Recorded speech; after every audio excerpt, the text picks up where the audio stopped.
Most people who try to grow garlic end up with tiny, sad bulbs, or nothing at all. And here's the strange part. They did everything right. They bought the garlic, they put it in the ground, they watered it, and still, nothing worth harvesting. If that sounds familiar, I want you to know something. It is not your fault, and it is not bad luck either. There is one specific reason garlic fails for most home gardeners, and almost nobody talks about it.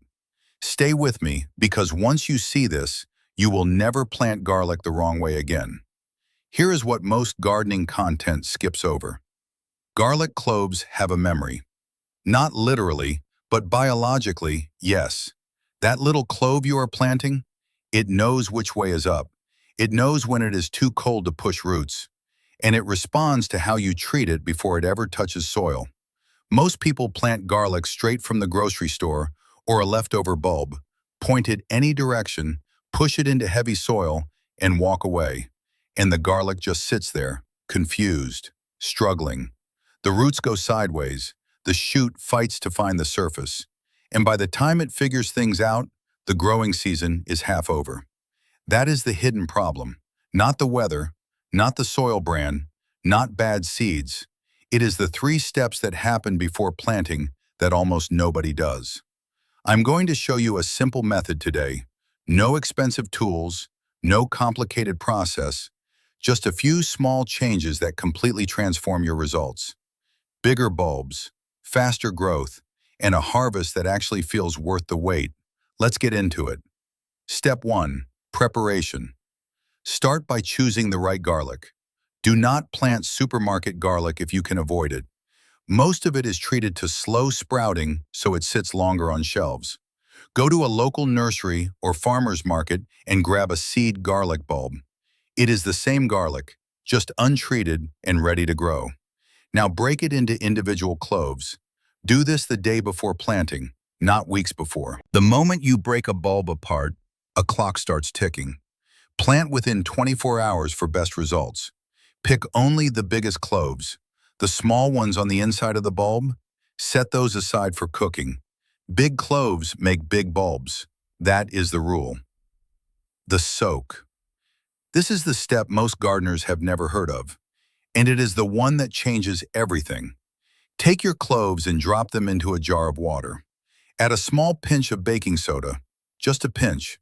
Let them sit for 30 minutes. That is it. What this does is wake the clove up before it hits the soil. It softens the outer papery layer just enough to let moisture in faster. And the baking soda creates a slightly alkaline environment that fights off any surface fungi that could rot the clove underground before it even sprouts. Gardeners who do this step consistently report faster sprouting and almost zero clove loss. Gardeners who skip it often lose 2 or 3 cloves per row without ever knowing why. 30 minutes. Baking soda. Remember that. Now here is where orientation matters. Every garlic clove has a pointed top and a flat bottom. The flat bottom is where the roots come out. The pointed top is where the shoot comes out. Pointed end goes up. Always. I know that sounds obvious, but when you are pushing cloves into soil quickly, it is easy to plant them sideways or upside down without realizing. And a clove planted upside down can still grow, but it wastes energy turning itself around underground. That costs you time. That costs you bulb size. Pointed end up.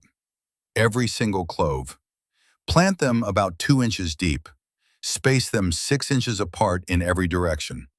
That spacing matters more than most people think. Garlic roots compete hard with their neighbors. Here is the small detail that most videos never mention. After you plant, water the bed once. Just once. Then leave it alone for a full week. No watering, no checking, no touching. This forces the roots to search downward into the soil for moisture. And that downward root development in the first week is what anchors the plant and gives it the foundation for a strong bulb. If you water every day in that first week, the roots stay shallow.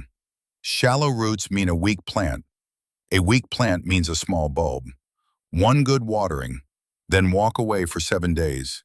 That is the secret. After that first week, garlic is honestly one of the easiest plants you can grow. Water deeply once a week. Not a little every day, once a week, deep. Let the top inch of soil dry out between waterings. Garlic hates sitting in wet soil. It will rot. At around week 4, give your bed a simple feed. A nitrogen-rich fertilizer works best at this stage because the plant is putting all its energy into leaves right now. Strong leaves mean the plant can photosynthesize harder, which feeds the bulb underground. One feed at week 4, one more at week 8. That is all it needs. When you start to see the leaves turning yellow at the bottom, that is your signal. Stop watering. Stop feeding. The plant is telling you it is almost done. 2 weeks after those bottom leaves go yellow, reach into the soil. What you will pull up will surprise you. Full, heavy bulbs, tight, papery skin. The kind of garlic that smells like it actually means something. Not the pale, small, store-bought version. Something you grew, something with flavor. And here is what makes it even better. Save your biggest bulbs from this harvest. Plant them again next season. Every year your garlic gets stronger and more adapted to your exact soil and climate. One good harvest becomes a better harvest next year, and a better one the year after that. If this helped you today, hit the like button right now. It genuinely helps this channel reach more gardeners who need this. Subscribe so you do not miss the next video. We go deep on real practical garden methods that actually work without overcomplicating things. And drop a comment below. Tell me where in the world you are watching from and whether you have ever tried growing garlic before. I read every single comment down there. See you in the next one.